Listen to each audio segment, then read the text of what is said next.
big season behind Real Madrid. Whatever happens in the Champions League final, they won La Liga. Welcome into this edition of ESPN FC. Craig Burley here with me. Craig Burley here with me. Kay Murray in the studio. Forgetting my own name here. So basically, great season behind Real Madrid, but it could be an incredible one if things go their way next week against Liverpool in the Champions League final. All eyes are on their game against Betis today, the last game of the season for Real Madrid in La Liga. That finished 0-0. Nothing too much to talk about there, except for the lineup that Carlo Ancelotti put out, and it was a very strong lineup. Headlines in the Spanish press today was the final in Paris starts today. All eyes on it. Maybe a few question marks over a few positions as we now welcome in tonight to our panel. Sid Lowe at the Bernabeu. Oh, that was a long start, wasn't it? You're not used to that long piece at the start. I forgot my own name. That's what it was. Julian Alvarez is with us as well. But I want to start with you, Sid, because I want to talk about that lineup that Ancelotti did put out there. He said people shouldn't read too much into it, but we have to, don't we?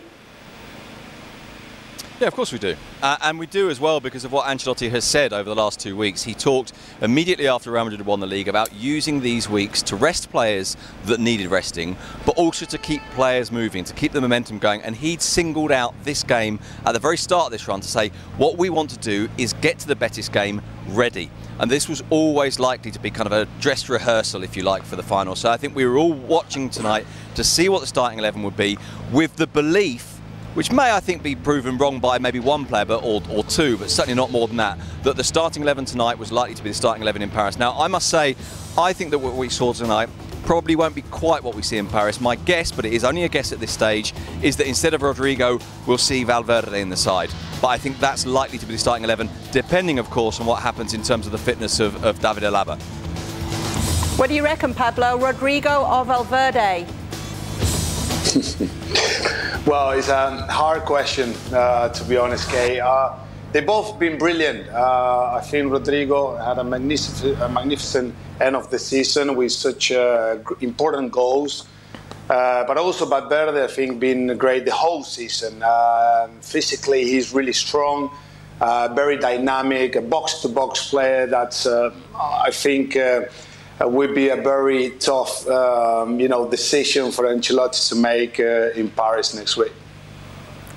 It's a big decision, isn't it? Obviously, this is the last chance, and they've got 8 days now until that final. I do agree. There's one decision to be made at the back, and that will be probably made for him with the fitness of David Alaba. And then the only other position that really is up for grabs, because Camavinga's not going to play before Casemiro, although he's looked really good recently. He will go with that experience, particularly with the Liverpool front three. But I've always said, and I've said for the last 3 or 4 weeks, I think he'll play Valverde. And I think one of the reasons is that Rodrigo will be equally effective off the bench like he was against Manchester City. And two, Valverde gives him a bit more of everything. He can dig, he can tackle, he can get box to box. He's pretty good on the ball, he'll get in the box. But more importantly, somebody will have to track Andy Robertson. Not only Andy Robertson, but if everyone's fit, Luis Diaz will be on that side as well. That's a lot for Carvajal. That's a lot not to have somebody who's going to double back and watch those players and possibly tuck into midfield. And I think for those reasons, I think it's a tiny bit more conservative playing Valverde, but I think it would be, in my opinion, the right decision. Having watched him in the games against Manchester City, he's a damn good player, but he gives him a bit more defensive cover as well. Jules, what are your thoughts on it all? Yeah, I agree with what Craig just said. I think as an impact sub, we've seen already in the Champions League, what Rodrigo can do. The Man City game, the Chelsea game, of course, with that goal on the volley.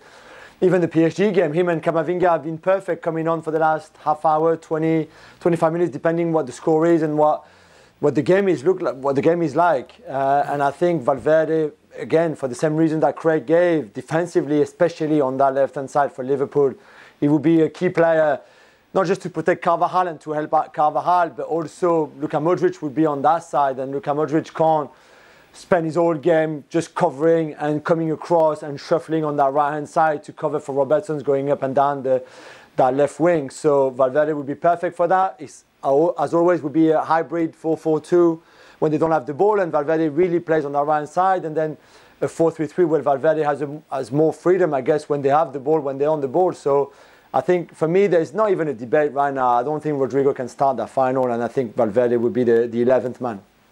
Just going back to the fact that it was the last La Liga game of the season for Real Madrid, Sid, was Gareth Bale there tonight?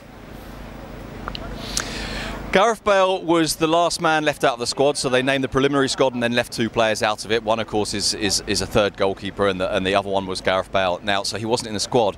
We haven't been able to find out whether he was in the stadium. There was certainly no mention of him, and at the end of the game you had a little bit of applause for Marcelo and Isco, who we believe have played their last game, but nothing said about Bale. Now, of course, it's different because Marcelo and Isco were on the pitch, and there wasn't any kind of formal post-game celebrations of those 2 players, I suppose in part because then you would probably have to take Bale into that, even if you weren't really intending to. So I must confess, we haven't been able to confirm whether Bale was actually in the stadium. It's a shame, Sid, in some sense it's been soured, or it seems to have been, because, you know, laterally, of course, it has not been good, and he's played a big part in that. But there was a lot that was really, really good for long periods initially at this club. Yeah, absolutely. And you know, you look at Gareth Bale's achievements at Real Madrid, and they are gigantic. Now, there's no doubt about it. These last 2 years, you could maybe even go even further than 2 years. You could perhaps even put the cut-off point at the end of the final in Kiev, the last time they played Liverpool. And you just wonder if these last 2 years have just been 2 years too long, or maybe even longer than that. But what Gareth Bale's achieved here is absolutely extraordinary. The impact that he's had in really, really big games, the Champions League finals, the number of goals he scored, which is over 100. He has been, in those terms at least, a great Real Madrid player. But of course, this is about something that goes beyond the statistics or beyond the achievement to something about affection, something about a sense of commitment, a sense of engagement with the club. And for the last 2.5 years or so, that just hasn't been there. And it's a real pity. I agree with you. It's sad more than anything else that it's come to this. Pablo, how will you remember Gareth Bale's time at Real Madrid? I thought you were going to ask me when he was at Spurs and he was playing on the same side with me, and he was like really, really fast. Listen, it's a shame. It's a real shame the way he's leaving the club, because for me it's been absolutely fantastic for Real Madrid, especially you know, the first 4 or 5 years at the club. It's been I was just looking at what he really achieved for the club, and he's, you know, incredible. So. But you know, he's still 32. I mean, he's not that old. So hopefully he doesn't, you know, he still have that passion for football to carry on playing wherever he goes. For me, he's still got you know, a lot of football to still, you know, do and play and enjoy. But it's a shame. It's a shame because you know, at Real Madrid, when you are there, you know, in a big club, you have to behave like a professional player, and last 2 years probably not being good enough. But he's chose this ending, hasn't he? I mean, he's chose it to happen this way. Yeah, he's might not have been in the team a lot of the times. Yeah, he's had some injuries, but he's clearly been up front and basically saying, I don't particularly care whether the fans give me a send-off or like me, or whether I'm going to be at the stadium or not be at the stadium. So for all that great achievement, and I've been a huge fan of his, having watched him play at Spurs and all these games when I was broadcasting in England, he's chosen to end it sourly himself. There's no doubt about that. He could have helped himself, and he's clearly not fussed whether he gets a send-off or not. He's done what he went to do. He's chosen to end it the way that it's ended, and his attitude, and he's quite happy to go away and play for Wales and give his all, but he's also quite happy for his Real Madrid career, and Sid mentioned it, over at least a couple of years, to basically just peter out. We'll all talk now is on the shiny new star that could be coming in at Real Madrid, but will it be Real Madrid that Kylian Mbappe chooses? This from his mother today. We have an agreement with both Real Madrid and PSG. It's up to Kylian now. We await his decision. The two offers are almost identical. There are no new meetings in order to negotiate Kylian's future. Those are over. Jules, what's the latest? The latest is that we don't know. We're still waiting to find out. We're still waiting to find out from him directly, officially. the words will come from out of his mouth, whether that's tomorrow, Saturday, whether that's Sunday morning, Sunday evening. We don't know yet, but it should be this weekend. We're waiting and we're trying to find out from the PSG side.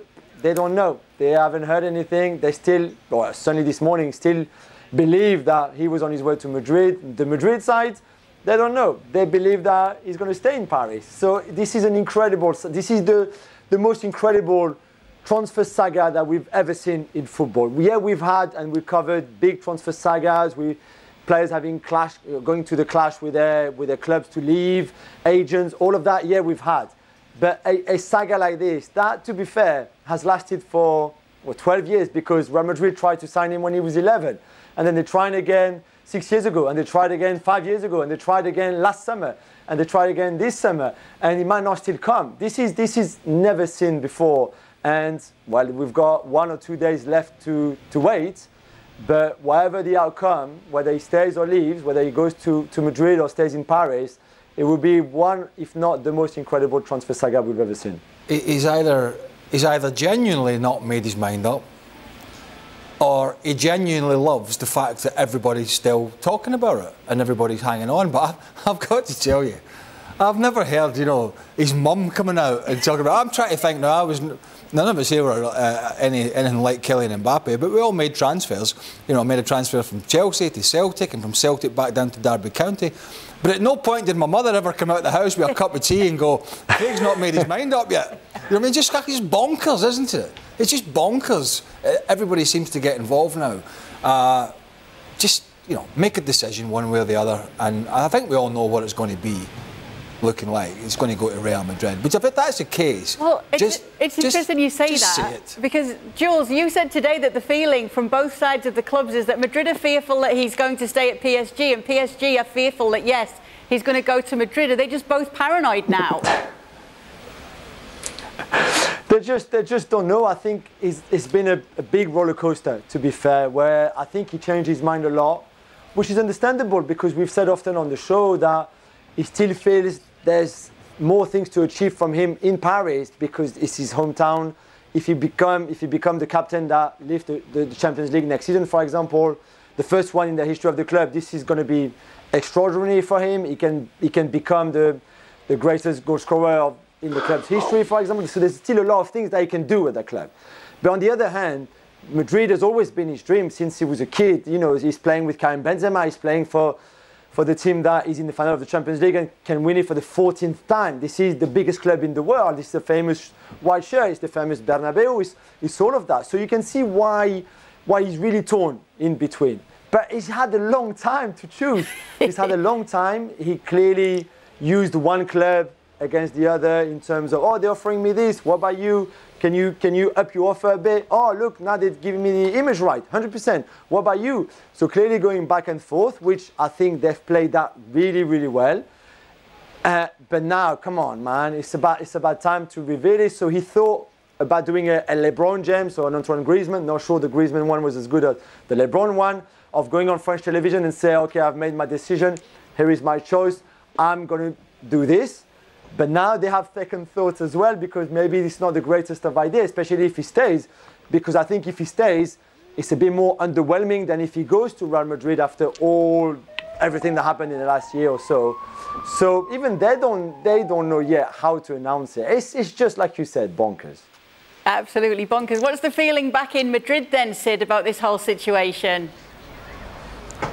Well, I think there's a quite simple way of explaining the process that Jules was talking about. If we're in a situation, and he's quite right, in which both clubs are frightened, they're both nervous, they both believe that there's a chance that he will leave them in the lurch, because from either club's point of view, if he chooses against them now, it will feel like a defeat, and a very, very heavy defeat from both clubs' point of view.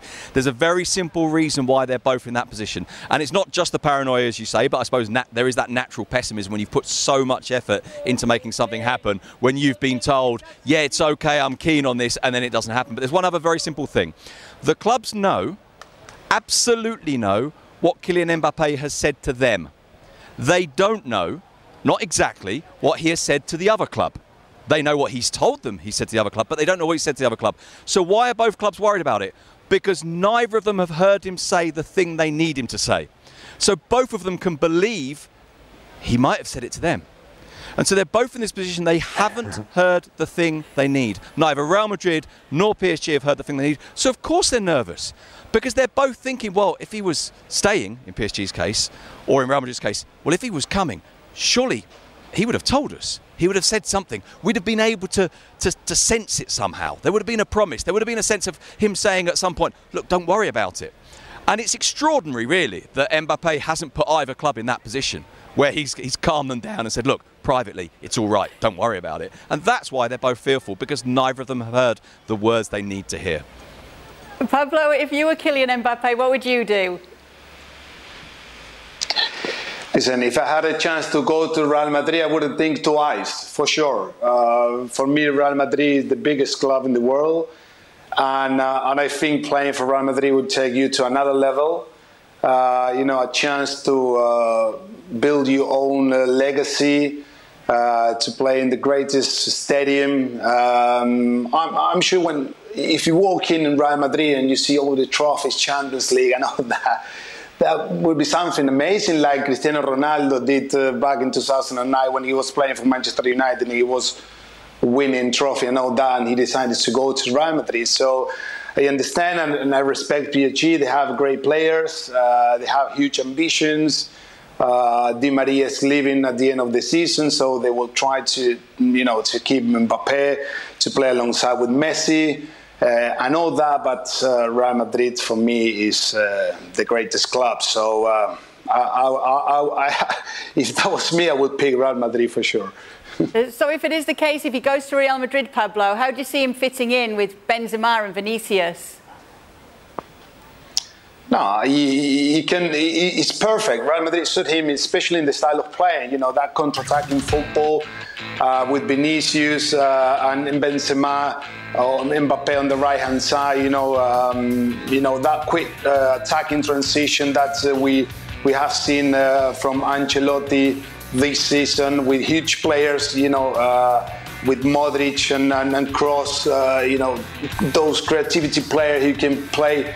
Yeah, good balls, you know, in behind, and with his speed and technique, he can make the difference. So that would be amazing to see Mbappe playing from Real Madrid. I tell you what, I was just thinking that must have been a really difficult season for you, Pablo, when you were squad number 333 behind you.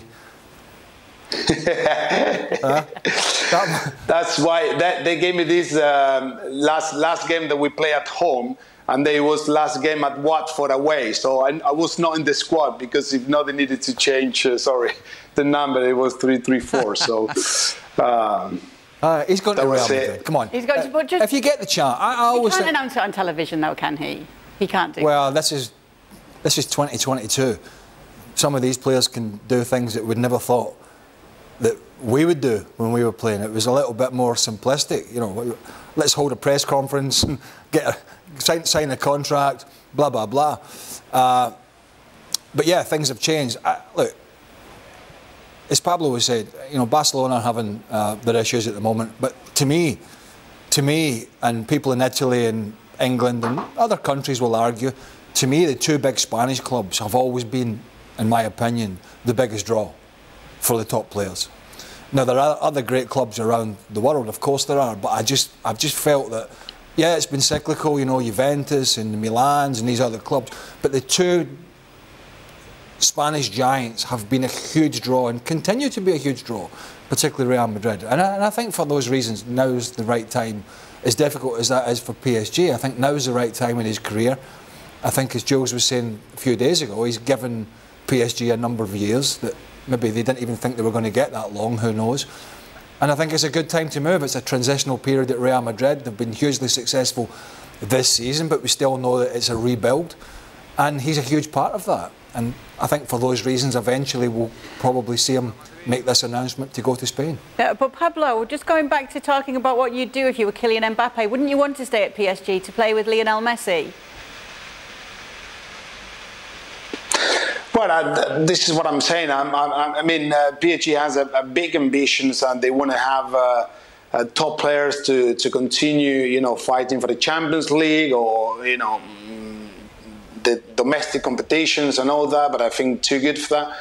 But all those players always want to be surrounded by top players as well, and I'm sure for Mbappe to have Messi, alongside him and some of the rest of the players are incredible. So even Messi, I think one of the reasons that went to PSG because he knew that Mbappe was there, Di Maria, and some of those players. So they cannot let Messi down, and they try to make a huge effort to keep those players to give a chance Messi to be in a strong side with top players. We'll see how that finish.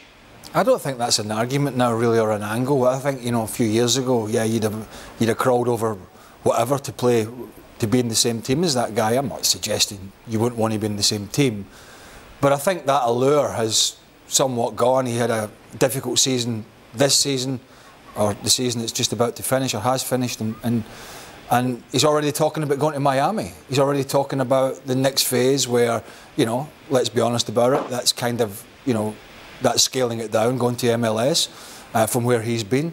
So that's not exactly looking at it from Mbappe's point of view, or anybody saying, oh, let's go in there and play with Lionel Messi for 5 years.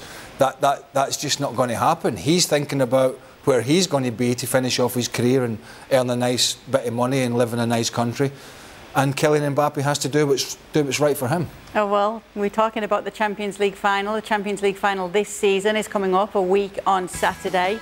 Liverpool taking on Real Madrid. Liverpool touted to win this one. They are favourites. Real Madrid now have 8 days until the final. Liverpool in action this weekend as the Premier League title race comes to an end. Pablo, what's your prediction for this game? I think Liverpool been really good recently. I'm a big fan of Jurgen Klopp, I have to say. Hopefully this weekend they don't play well and they don't win against Wolves. We need City to win the league. But for the Champions League final, I have to give credit to what Klopp has been doing with Liverpool this season, in the way they've been competing in the last few weeks, with that energy and all that. So if I don't know if Salah will be okay for the game, but I think Liverpool got big chances. In one game will be different. In 2 games, Real Madrid, we have seen what he's done this Champions League, but in one game, I think Liverpool have a big chance. Sid, 13-time European Cup winners, Real Madrid are the underdogs heading into this final. What's the feeling in Madrid heading into it?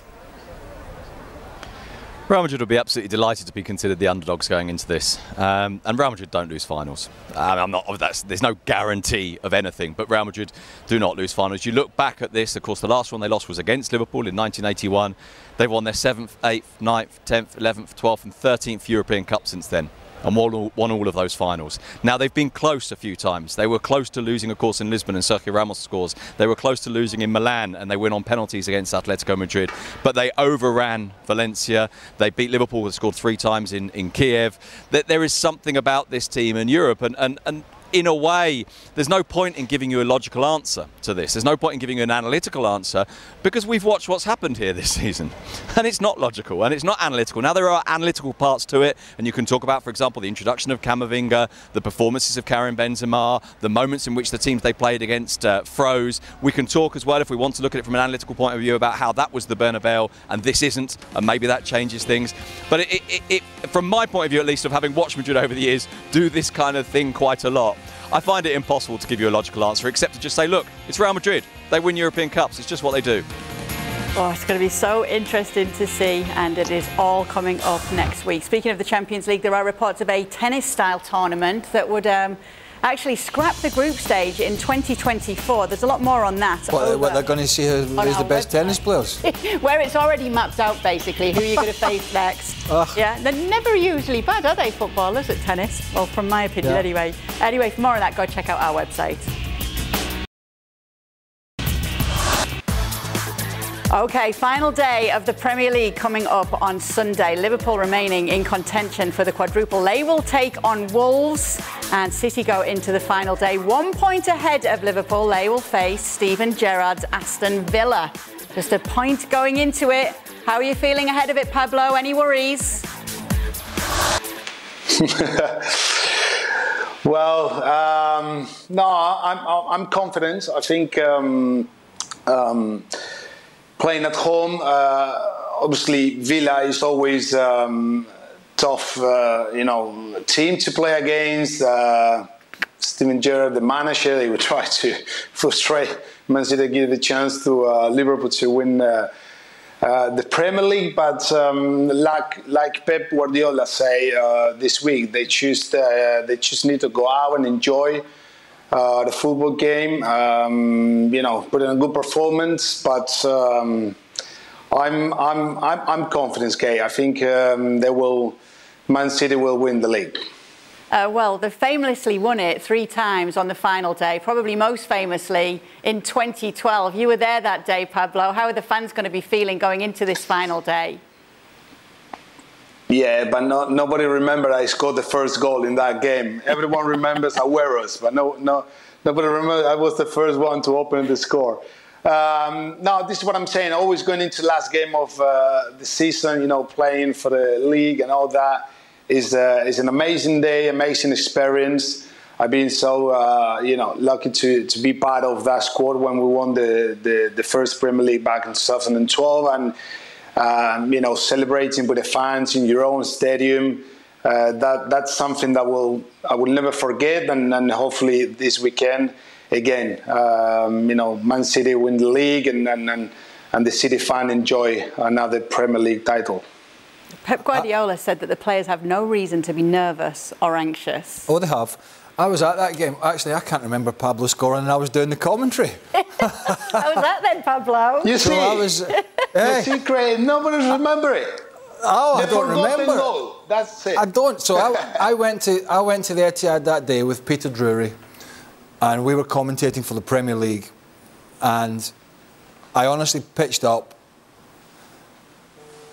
QPR, Mark Hughes, former City manager, they were struggling, trying to fight for relegation, so they had something to play for.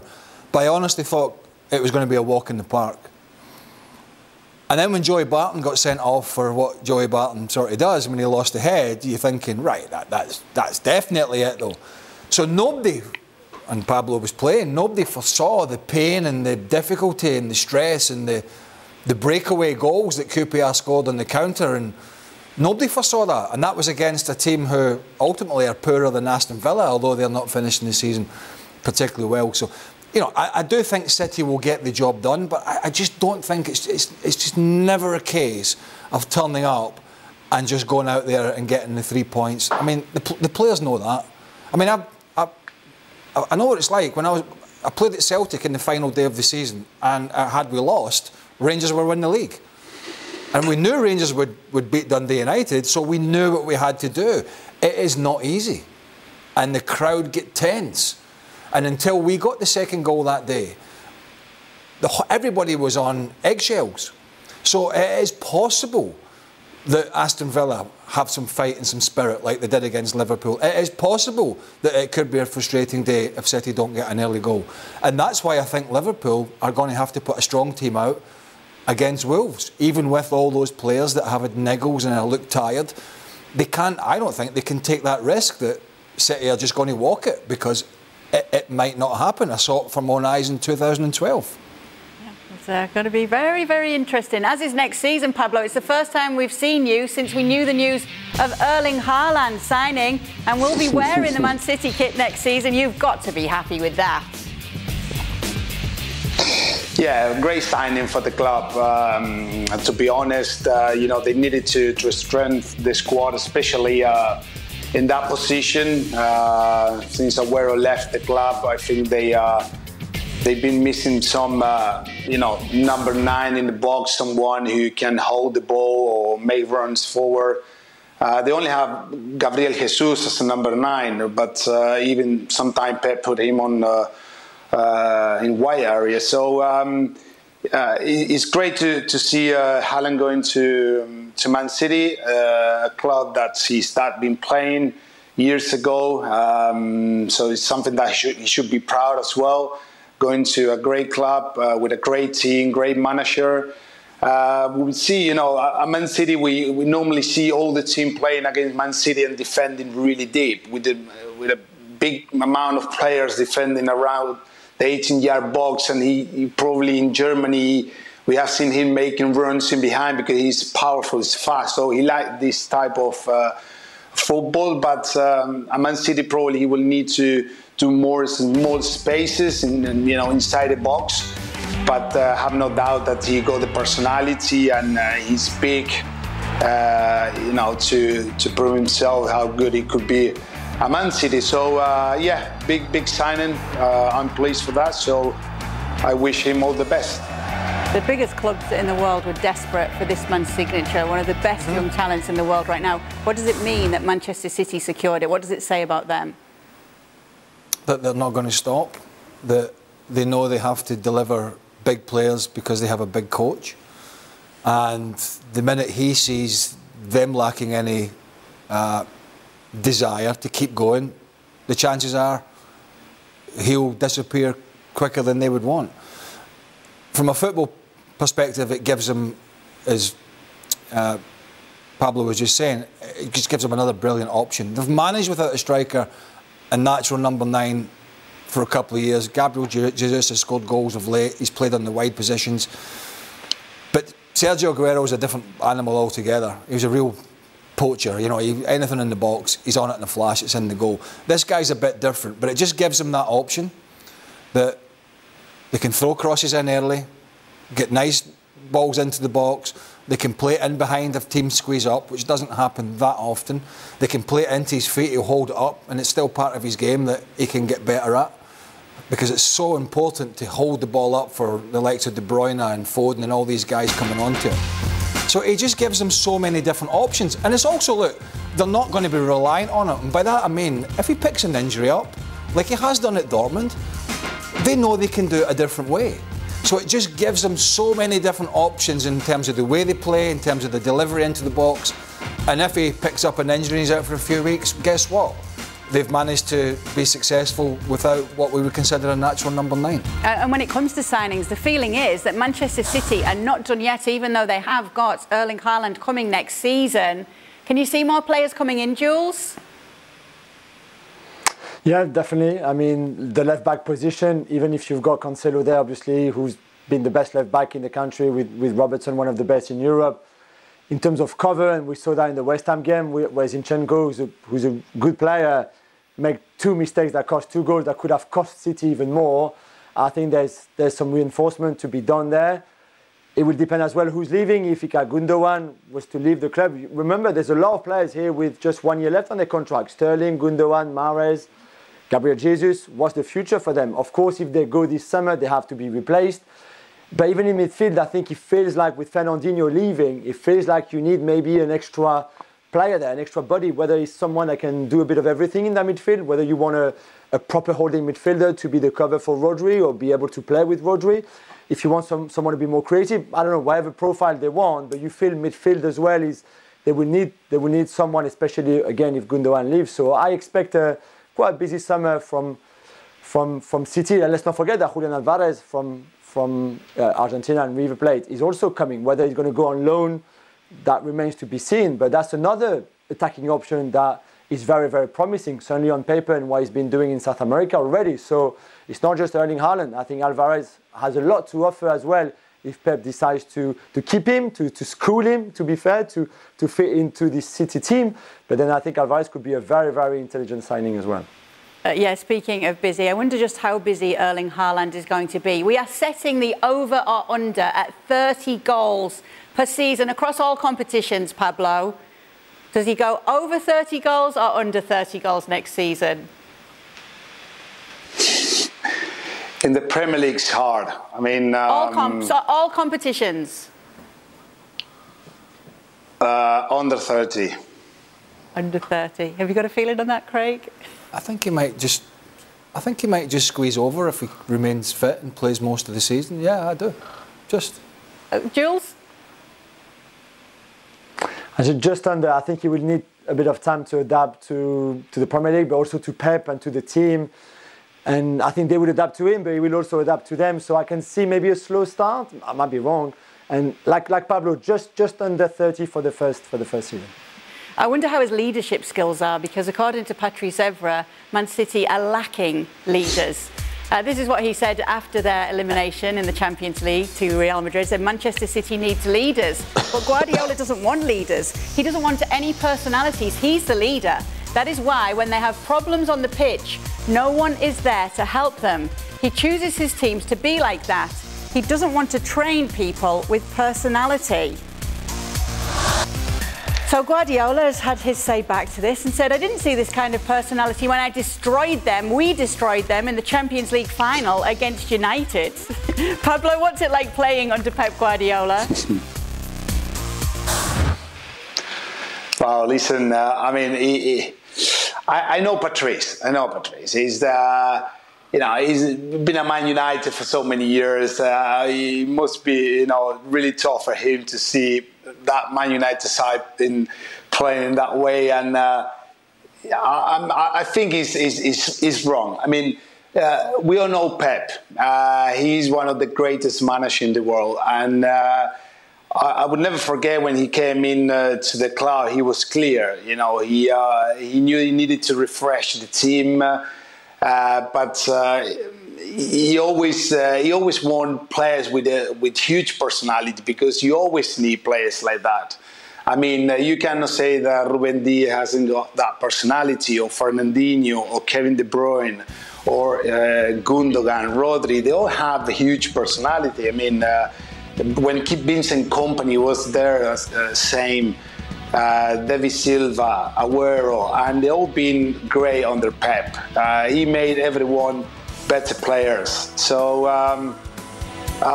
I think I know Patrice, but I think he's not right. Craig, what do you think of what Patrice Well, listen, said? some of these ex-Man United players cease to amaze me how idiotic they can be, and they're almost like they're a mirror image of their team. Just off the charts. I mean, let's be honest. Most of these ex-Man United players were on the train of Ole Gunnar Solskjaer. Give him time. This is a project. Across the city, we have one of, you can argue about, I think, Klopp and Guardiola, where your loyalties lie. I think they're the two best coaches on the planet. You can swing one way or the other. But as we're talking about Man City. Almost every club would have them. Pablo just mentioned those names. All those guys they're all super international footballers at the highest level. They've all got their own personalities. They're not winning leagues at Man City and doing what they're doing for the country because they're sitting in the corner crying. They're doing it because they lead from the front. They play some of the best football. They sign some of the best players. He manages to manage these best players and manage to cajole them to not be playing every week. That's a difficult part. How do you keep a lot of these huge players on the bench, keep them happy, and then when you need to use them, they're ready to be used? That's an unbelievable skill. So that is just more nonsense out of the Manchester United camp. This time from ex-players. I wonder what nonsense questions you might be getting in extra time a little bit later. Same as usual, I'd imagine. It's always difficult to please Craig, but he will be back for extra time. So too will Jules and Pablo. Make sure to subscribe to our YouTube page to always keep up to date with it.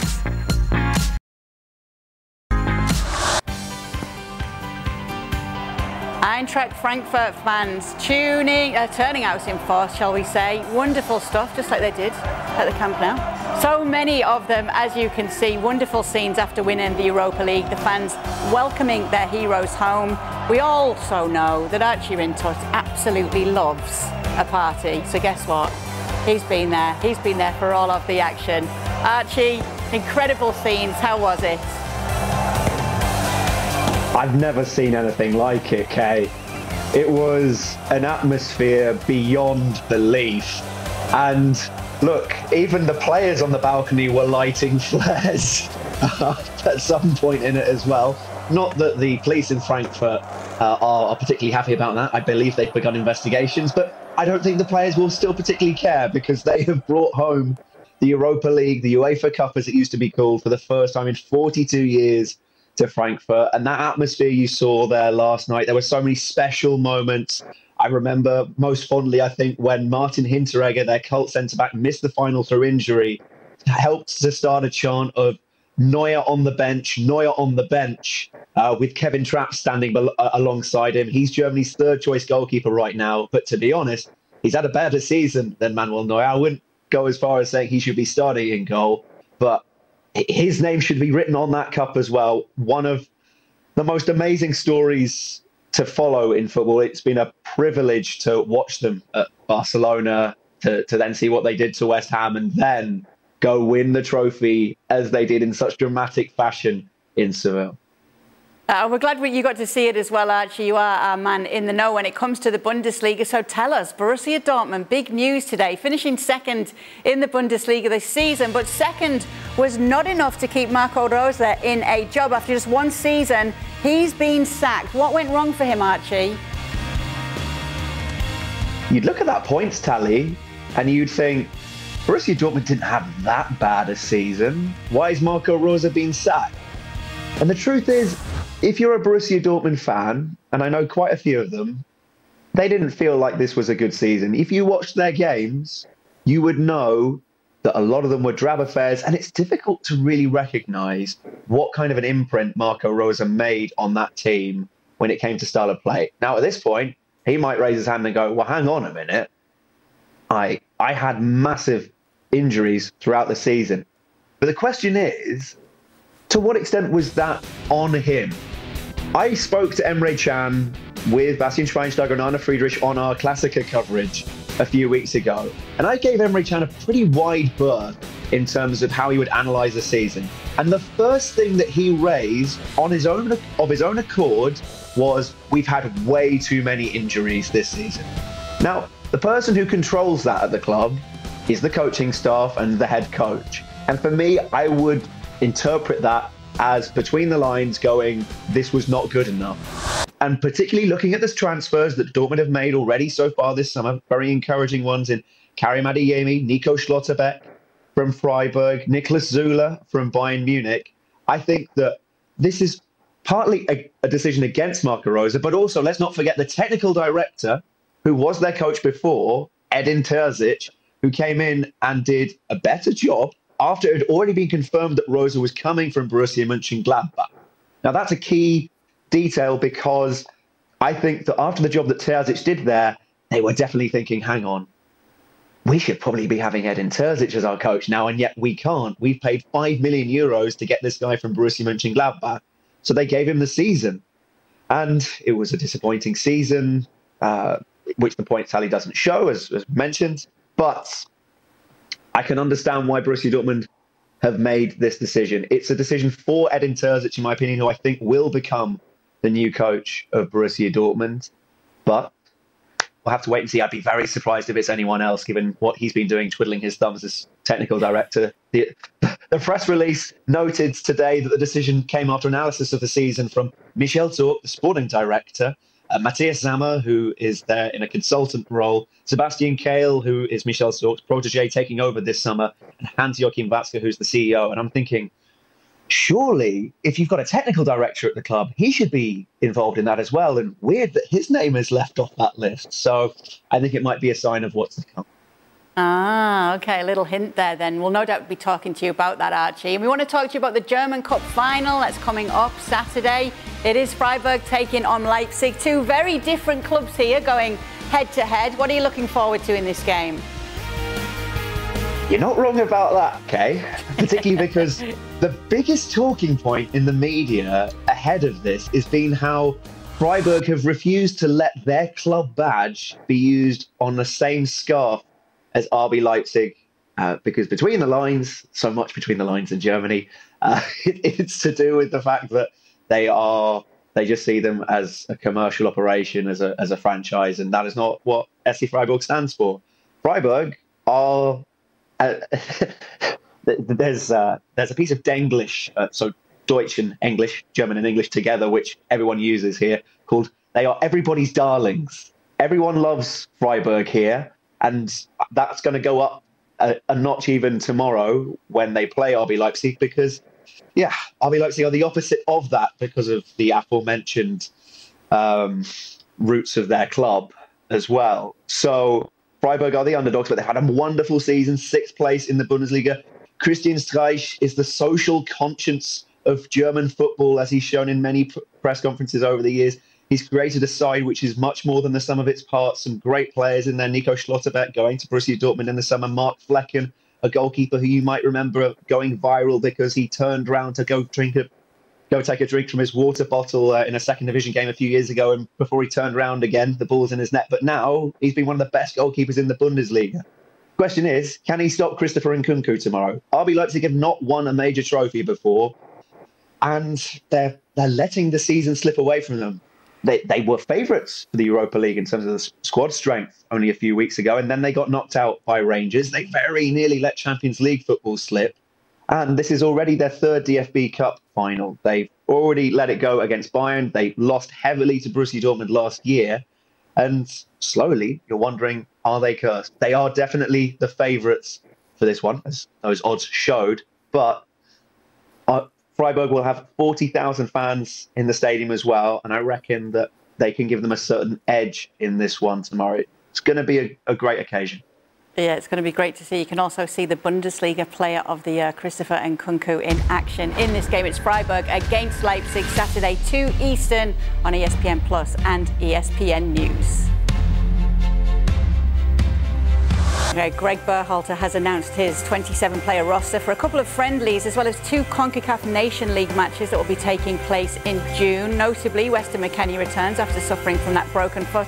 Some notable uncapped players as well in there, including Malik Tillman. You can also see Joe Scally's being called up as well. Football Americas will be going over everything you need to know about the latest roster and so much more. Don't forget, new episodes always streaming twice a week. Well, that will do it for the latest edition of ESPNFC. German Cup final tomorrow. Derek Ray won't sleep tonight.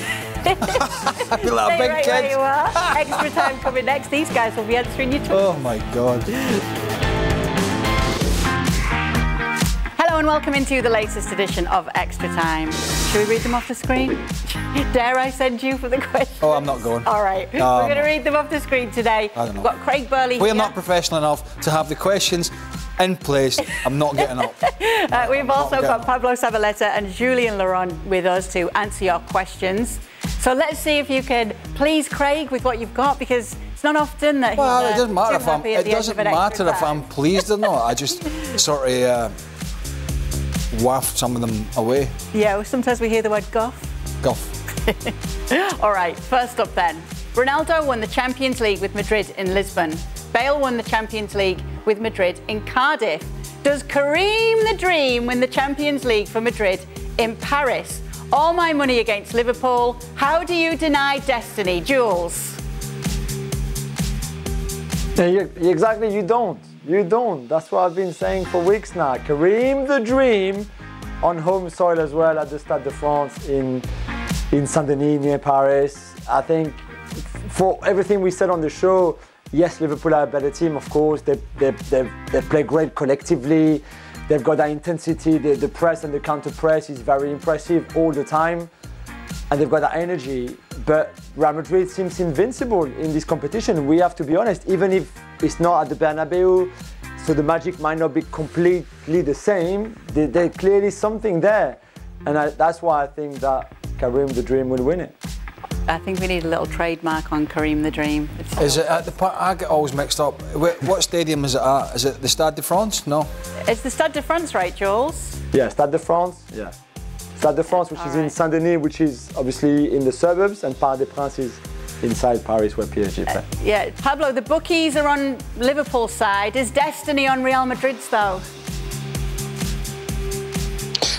Well, I mean, you never know. Liverpool, I said before, they've been really good in the last few weeks. They've been playing a fantastic football. Even last game against Southampton, they make a few changes and the team won the game.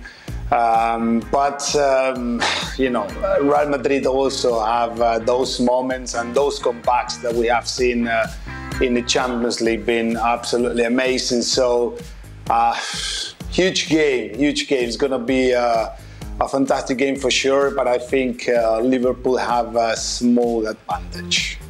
We stayed at a lovely hotel in Saint-Denis ahead of the opening game of the '98 World Cup. Who's we? What do you mean? Well, it's Scotland. Oh, Scotland. Yeah, but I'm talking about it in a different context. Right. It's not a game. Although I wouldn't say we, as you know. Anyway, the Scotland team, we stayed at this and Tony Blair came to the hotel. The Prime Minister, to wish us all luck. Prime Minister back at the time. How did that go? Sod off. Because he's an England supporter. Best of luck. Yeah, right enough. Apparently the next question is for you, Craig. I've no idea what that hotel was wasted on us. I can't remember the name, but it was lovely. But it's a very posh one. Craig, what's your handicap in golf? Who on the panel is the best golfer? Me. What's your handicap? 2.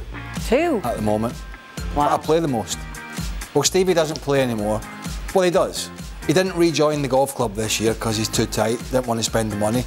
And then he was going to come and play the odd occasion, but he fell over the dog, which is true. And so he's got a bad shoulder. So. Is that the best you've ever been at, 2? No, scratch. Wow. Scratch, 1, 2, 3, 4 recently, but I'm 2 at the moment. So, you're not as good as you used to be? Well, across the board, I think you could say that. But he's definitely the best on the panel. Listen, it's not a difficult. Ali's only just started playing. Shaka's a disaster. Dan can barely pick a club up. And Stevie's a good golfer. He is a good golfer. He's just got demons in his head. Lots of demons. We need some videos from the golf course of Stevie. I've got some videos of Stevie from last year in the most horrendous golf gear. Well, it's not golf gear. What does he wear? He wears normal clothing, like a check shirt, long sleeve, like big baggy sweater. Not golf gear. Huh? Put it one way. The first thing you should be doing with the gear is our old colleague, Paul Mariner, God rest his soul, once said, Stevie should go in his wardrobe and get all the clothes out, every single piece of the clothes, and burn that on a bonfire. Oh, wow.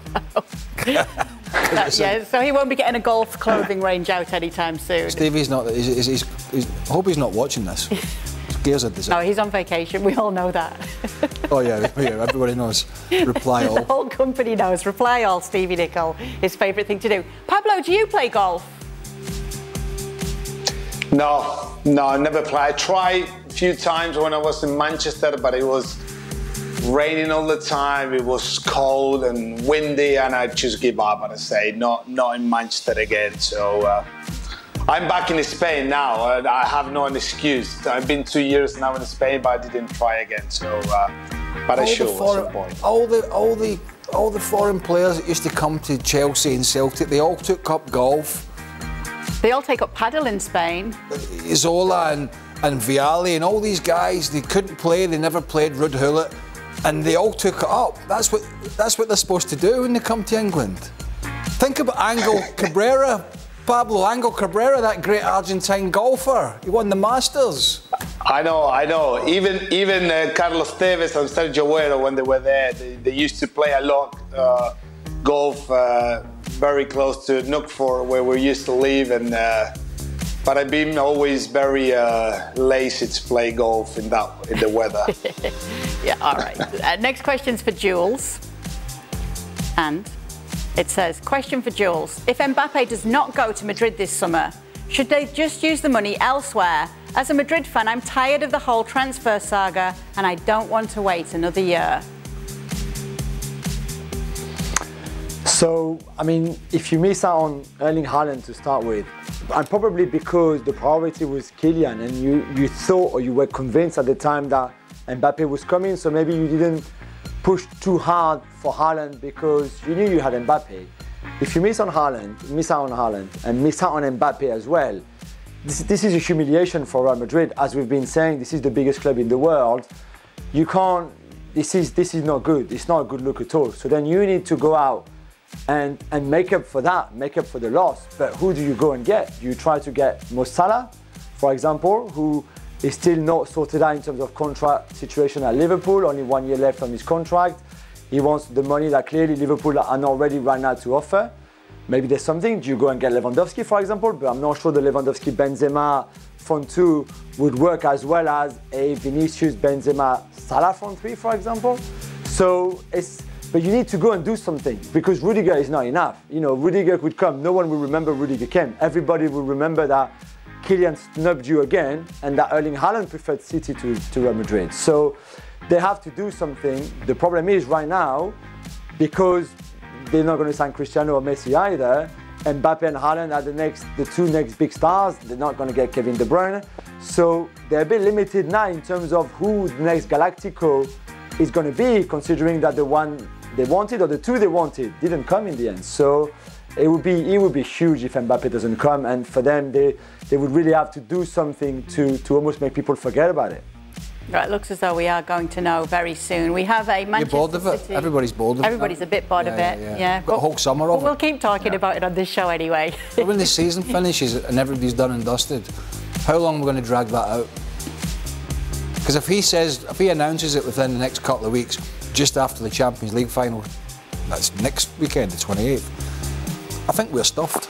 Well, listen, we can look for inspiration. We'll have to go back to the Neymar documentary or something. We'll have to do something. To the Spanish. We're just going to. The producers have decided that only when you're on, we'll talk about this. Okay. Yeah, along with Player of the Year awards. Yep. Yep. And a few other things as well. Man United Player of the Year. Man United Player of the Year. Well, there won't be one of those, will they? Well, they bottled that as well, didn't they? Yeah, it looks as though there's going to be how can Man United no not traditional have Manchester But how can Man United Player not have a Player of the Year because the players have decided? Let me tell you. Well, they'll still give the award to those players, but there just won't be the traditional ceremony, according to the reports. Well, if I was David De Gea, who I think has been absolutely terrific, why?